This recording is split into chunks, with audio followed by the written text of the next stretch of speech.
רכישת רוח ים מנשבת מי שם. Hallo ihr Lieben, wir sind schon auf unserer zweiten Station von unserer Forschungsreise für unser Projekt Weibliche Vision. Und heute ist ein wirklich besonderer Tag für mich und für ganz viele Frauen wahrscheinlich, weil wir treffen heute eine große Visionärin und Inspiration, die Jael Deckelbaum. Und ja, im Moment sitzt noch die Lena neben mir. Das hat einen ganz besonderen Grund oder es hat sogar mehrere Gründe. Zum einen wird sie das Interview führen mit der Jael, weil mein Englisch ist definitiv zu schlecht dafür und Lena wird mit ihr das Interview führen. Und zum Zweiten wird Lena auch noch auf anderen Stationen unseres Projektes uns begleiten. Wir werden Lena auch noch mal persönlich vorstellen, weil sie eine ganz besondere Friedensarbeiterin ist und auch viele Frauenprojekte schon geleitet hat. Und als allererstes würden wir gerne, glaube ich, erstmal erzählen, was uns beide insbesondere mit Jael Deckelbaum eigentlich so verbindet. Wie wir beide ja doch diese sehr enge Beziehung irgendwie zu ihr, aber sie hat auch eine große Rolle in der Beziehung von uns beiden irgendwie spielt. Magst du mal so ein bisschen was davon erzählen und auch vielleicht gleich bei der Gelegenheit was von dir erzählen? Ja, wo fange ich an? Also vielleicht in dem Moment oder in den Momenten, in der Anfangsphase von Corona gab es immer wieder, dass ihr Lied aufgetaucht ist, eins ihrer Lieder, Women of the World Unite. Es war einer meiner Kraftlieder. In der Corona-Anfangsphase habe ich mir die Trommel geschnappt und im Wohnzimmer dieses Lied gespielt. Und habe mir immer wieder diese Videos mit den vielen Frauen, die da sich zusammengefunden haben und gebetet, gesungen, diese Märsche, die sie organisiert hat. Diese Videos sind so in mein System übergegangen. Und dann gab es irgendwann diesen Moment, dass du eingeladen hast zu dem Projekt Multikultureller Frauenmarsch. Und wir dann im Februar am 28. Februar durchs Regierungsviertel in Berlin mit hunderten Frauen gelaufen sind und ja, für ein anderes Menschenbild, für eine andere nachhaltige Zukunft gegangen sind, für freies Aufwachsen der Kinder und aber auch für im Besonderen die Kraft der Mütter. Ja. Und so haben unsere Wege irgendwie zueinander gefunden, hat sich geführt angefühlt. Das erste Mal beim Festival der Weiblichkeiten, was jetzt bereits über ein Jahr her ist. Ja. Genau, und dieses besondere Verhältnis auch zum Muttersein und auch für die Kraft der Mütter, das ist ja etwas, was dich schon länger begleitet, wofür du dich auch schon länger stark machst, schon ganz viele Jahre. Was waren denn so die Projekte, die du so in den vergangenen Jahren da angeleitet hast oder mit initiiert hast? Also ich habe die letzten Jahre in Gemeinschaft gelebt und oder bin in verschiedenen Gemeinschaftsprojekten auch zum Teil unterwegs und habe mich eingesetzt für ein anderes Sein für die Kinder, für ein selbstbestimmtes Aufwachsen in einem größeren Kreis. Ein Kinderhaus mitgeleitet und gemeinschaftsübergreifende Elternschulen angeboten. Genau, sowas in die Richtung. Ja, total schön.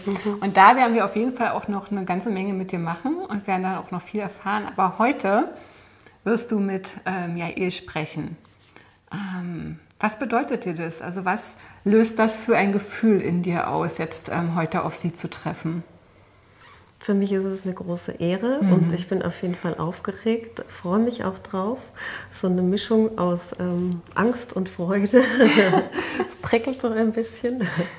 Ja, und ich bin gespannt, ob es mir gelingen möge, einfach mit ihr in einen natürlichen Fluss zu sein, zu kommen, dass das, was gesprochen, geteilt werden mag, für einen größeren Kreis von Frauen zur Verfügung steht. Ja.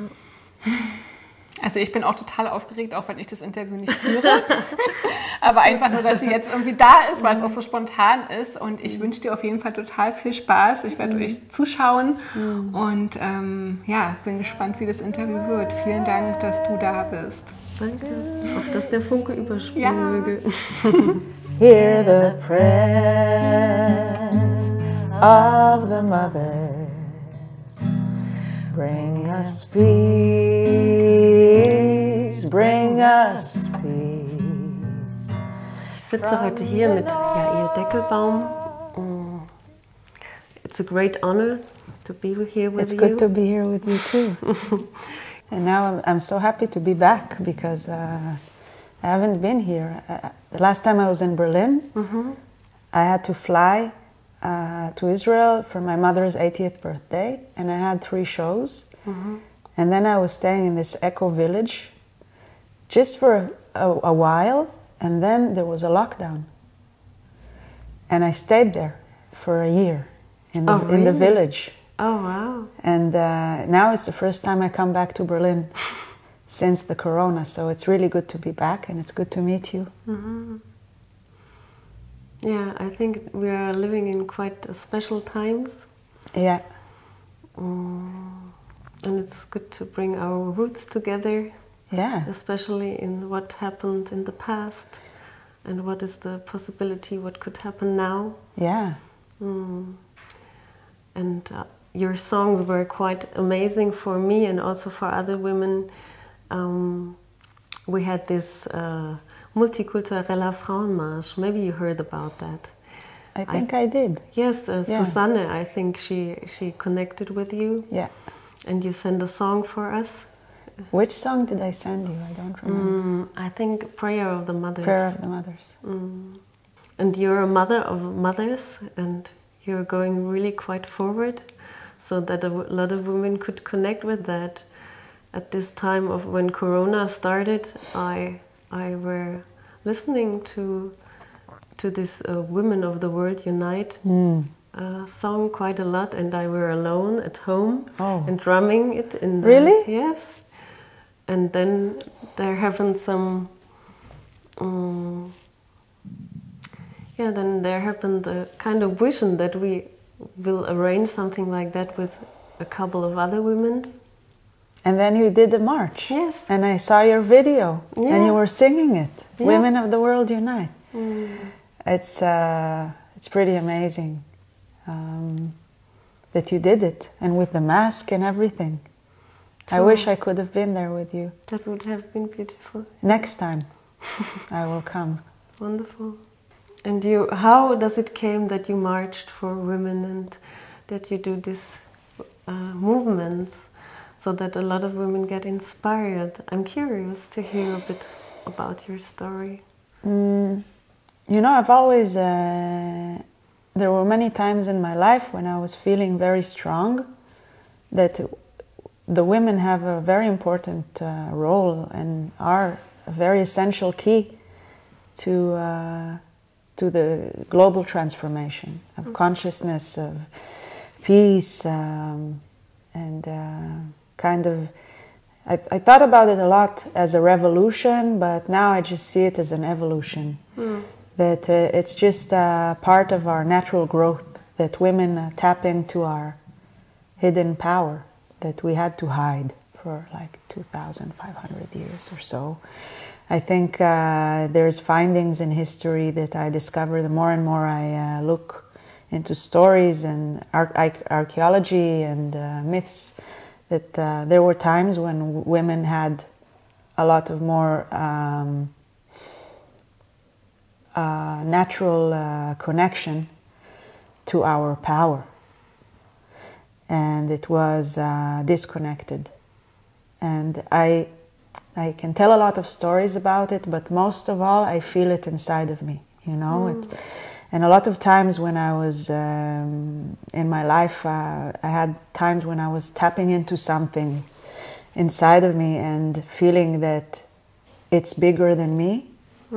It's collective, and it's also very, very personal inside of me. And like there is something in me that is enslaved in my mind, in my body, that I'm not free. And the voices inside of me are controlling me. It's like I am living inside an inner system it's already making me be in ways that I don't feel are natural for me, that I don't feel that I'm really happy. And I'm on a journey to free myself from all of these conditions. And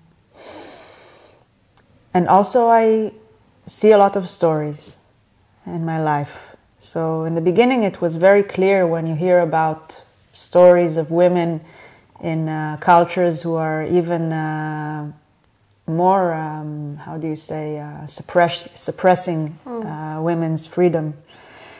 Certain religions, certain countries, even in Israel, if it's the Orthodox, if it's, you can look at it in many ways, but a lot of times I felt really angry. And I watched this movie, like I think when I was 25 years old, called The Stoning of Suraya. Have you heard about it? It's about a woman in Iran, in a village, where just a story about how she was accused of being unfaithful to her husband, and at the end she was stoned, like with stones. Okay. And it's a true story. And it made me so angry that's when I started to write Women of the World Unite. What About the Women, which is another song that hasn't yet been released. And that's when I started, and I had a girlfriend at that time, and we were talking about it, and it was just a conversation that we had. It wasn't like we were connected to other women or people who were having this talk. And we were starting to envision and imagine how it would be wonderful if women reached out to each other globally, and if we could help each other and empower each other and exercise our freedom together. And then she looked at me and she said, "Women of the World Unite?" And I'm like, yeah. And then this is where like it started, you know, inside of me.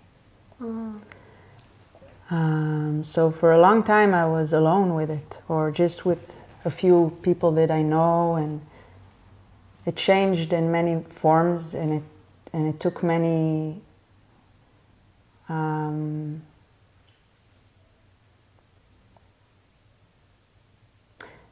took a long time before I started to really connect with movements. It was like, I think a lot of people were alone, and then at some point it was that the people started to connect. So like, I think it was 15 years after this movie and this song, and that I started to be like more of an activist. And it didn't start so much as a women movement. It started as a social justice movement.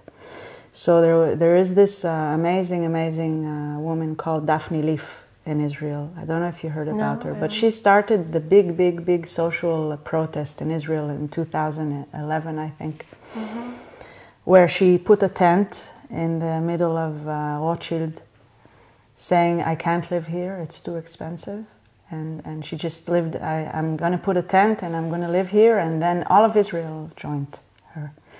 Like everywhere there were tents and people starting to talk. And a big national awakening of people for social justice. And I really admired her. She's a very powerful, organic leader. And she became my friend after. And then we did a journey through Israel of searching what is our dream, of how we want to see this country in 50 years, and talking to Israelis and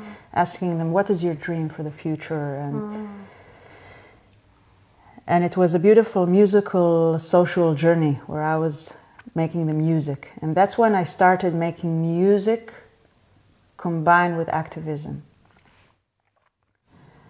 And a year after this journey, it's when I heard about Women Wage Peace. Mm-hmm. And I contacted them. A friend of mine who knew about what I'm doing, he sent me an email saying, hey, look, there's going to be this march. I think it'll be interesting for you to check it out. They're looking for musicians. And then I contacted them, which is something that I never do. And a few days later, we were sitting together and talking, and I went to see them, sitting with some of the leaders. And it's amazing to hear about your story, and also about this like strong women wisdom which is coming through that. And also like what I get is like you stepped forward and you just followed your path. And at the moment a lot of women and mothers are also struggling at that point. And my question is, what is your message for them? Or do you have because also like in this Corona topic, there a lot of stuff happened to mothers and women, which maybe they have no yes, or they have a no for it, but they just do it, and how they could hold their boundaries or something like that, to hold their space. What do you mean boundaries? Yeah, something like, it's maybe a quite precise question, but in these days, how to empower women, and when energy is kind of also quite suppressed.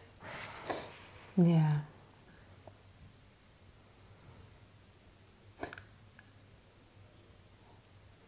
I will tell you, there after this all external movement that happened with Women Wage Peace and marching a lot, and I got really tired because I marched all over the world,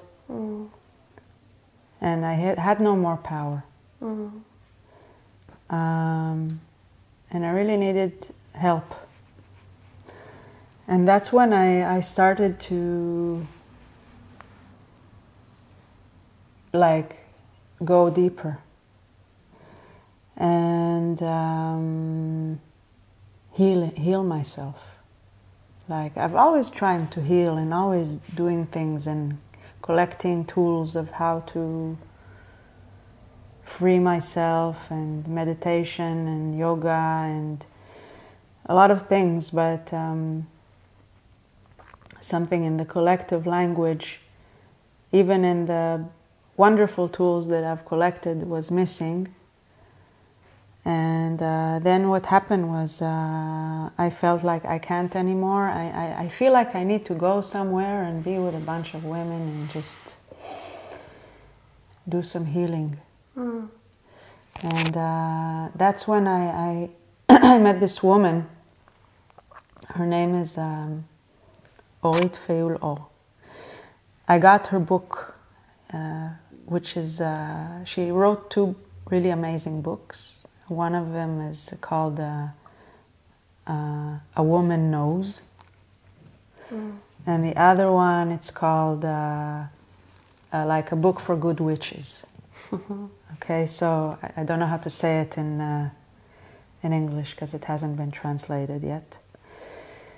What would be the original title? כישופים ומכשפות טובות. מכשפות טובות, it's like good witches, and כישופים, it's like witches, like witchings and good witches. And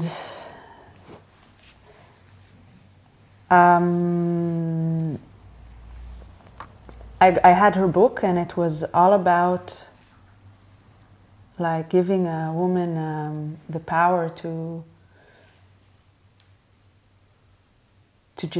be, to believe in herself, you know, to remember where our strengths lie, like as to embrace our nature in a way that we are creatures who feel. We are creatures who change. We have cycles. Sometimes we feel really bad, and we cry a lot, and a lot of things that are considered as weakness are actually our power in a world that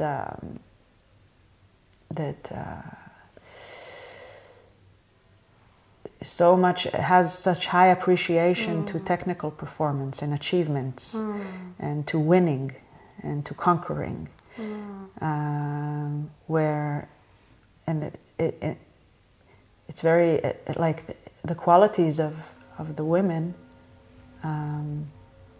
qualities of the strength of the heart, the compassion, and also the sensitivity, the high sensitivity, and also like the quality of mothering, of course, and of course our sexuality, which is also suppressed and has to be hidden and shameful in a way. So a lot of these things. Yeah, you're talking about such really simple things. It's our cycle, and it's just to be organic, just to be pure, just to be nature, and it's like it's just a high value to also just to listen to what you're. It's like this is what it is about, and it's just what life is about, and this strong women wisdom, which is based in that, and that you're also like talking about it in this clear way. It's like and how we could bring this more into the world. And we had last weekend a blood ceremony, and I had the question, did you ever experience something like that, and what was it? How was it? How you celebrate? Maybe you have a song or something like for celebrating the blood and the cycle? I didn't write a song yet about the blood ceremony, but now that you give me the idea, maybe I will do it. I'm sorry.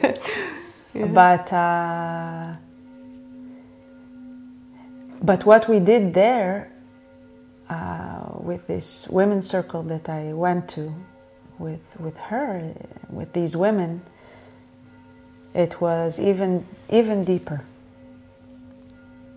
Okay. Like for me, at least. Yeah, for sure. Because it's just like, imagine that a group of women, first of all, we give ourselves complete legitimate, like even embracing ourselves just as we are now, as a starting point. You can be jealous, you can be angry, you can be depressed, you can be aggravated, you can be happy, you can be loud, you can be too energetic, you can be anything you are. And in this space, whatever you are, no matter what it is, it's accepted and embraced as a starting point. So imagine a place like that. So when I go there, and for real, not like as a topic, but for real, like I'm there, I feel like there's no, you don't need to be polite, you don't need to satisfy anyone with any gesture. So first of all, that already you can let off so much that weighs on you, because you are just invited to be yourself as you are now. And then you can start hearing what are you asking from yourself? What do you need? What do you really need? Like, because we are so used to supplying the goods and performing and making other people, giving them what they want or what is expected of us. Also men, not just women. We all are playing some kind of role in something that is being expected of us to be. So first of all, you are like, and a lot of times when you do spiritual work or ceremonial work, you're also expected to be something. Like you're expected to be, or you expect yourself to be. I want to feel free, or I want to, no, but then, and then if you're not fitting into some kind of picture of how things should be, then you are wrong. You're in the wrong. So imagine that it doesn't exist. There is no wrong. There is no wrong. There is no wrong. There is nothing wrong with you. Nothing, absolutely nothing wrong with you. Everything you are is loved. You are loved. That's a strong medicine. It's a very, very strong medicine. And then, as women, like, and this is an invitation for women wherever we are, we don't have to be thousands. We can be 5, we can be 3, we can be 2, and we can be 20 or 100, and sit in a circle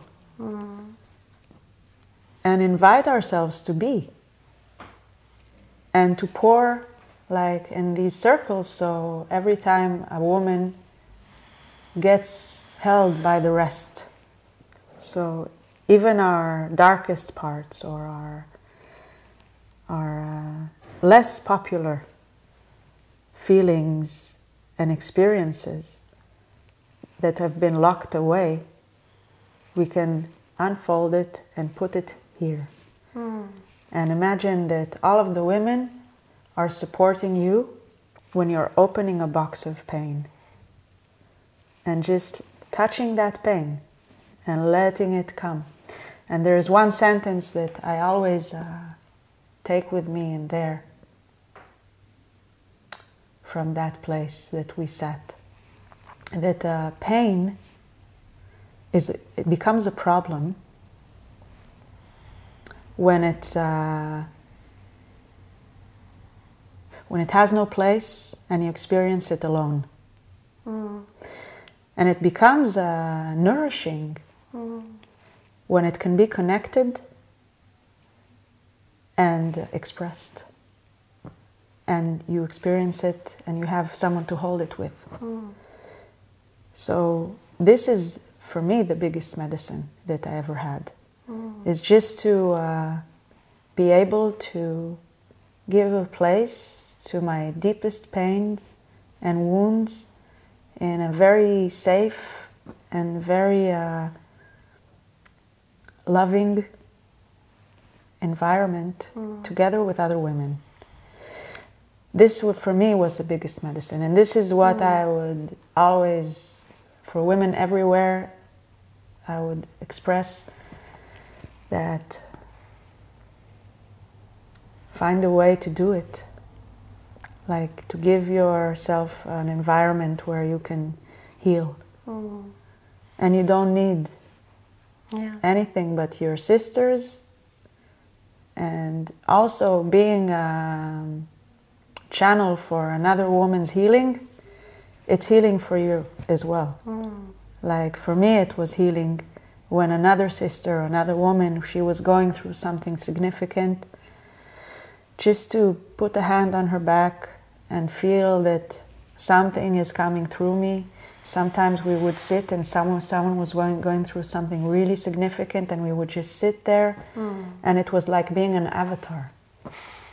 Like the women would put their hand on each other's backs, and like this woman was sitting behind this woman, she was sitting behind this woman, and just channeling healing and bringing love and pouring it into a dark place.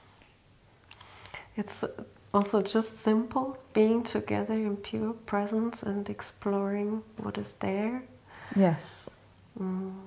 And I had the question, how are your experience in community? And now you already shared it, and you already said you have been in a village in the last year in this lockdown. Oh yeah. What happened there? There I lived in this dome. Oh wow. And with that, my landlord, who has an autarkic kind he grows everything alone, all of his food. Everything is natural. It was also amazing for me to be in nature, to live with people in the village who are completely out of their minds. Amazing people who live. It's a village. It's called Klil. There is all solar. It's only solar energy, and it's a very, very special place. And when I'm there, I could be myself more than anywhere else. I feel in Berlin also I can be myself. I don't know why, but in maybe because it's a city like that makes people feel that they can be who they are. But in Klil, I loved being there.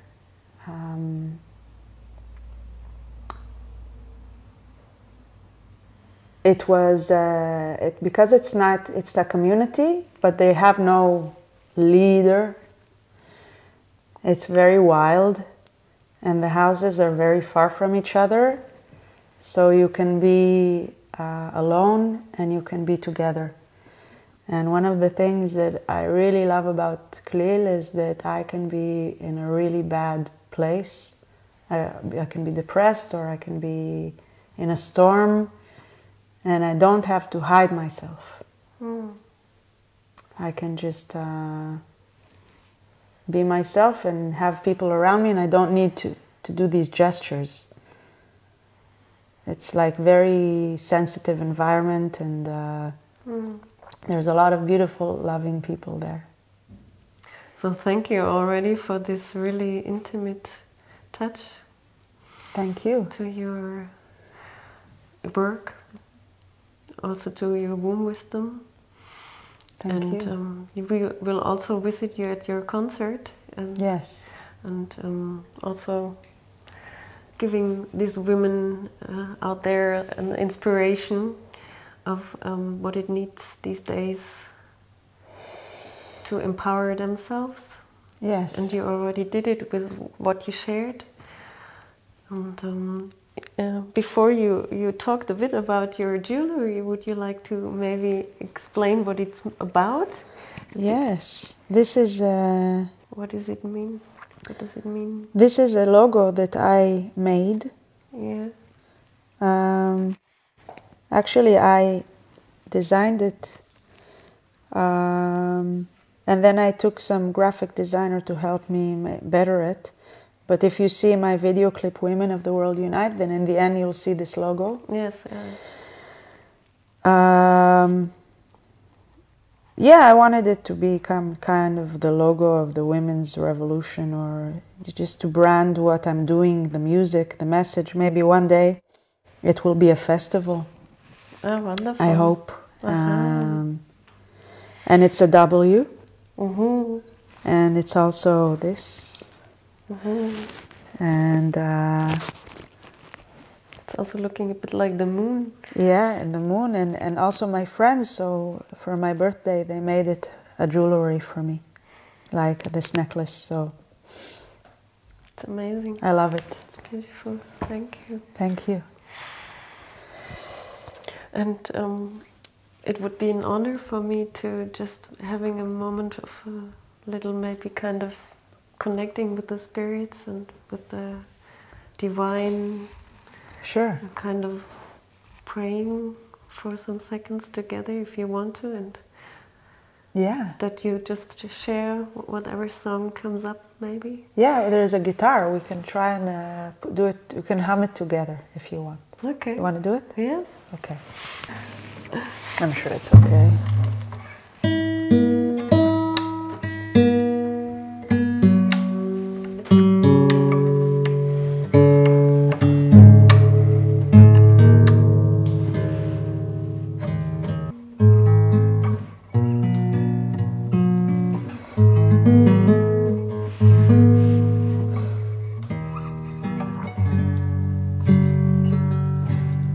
So you want to hum with me the Prayer of the Mothers? I could try. Yeah? Okay. from the north to the south, from the west to the east. Hear the prayer of the mothers, bring us peace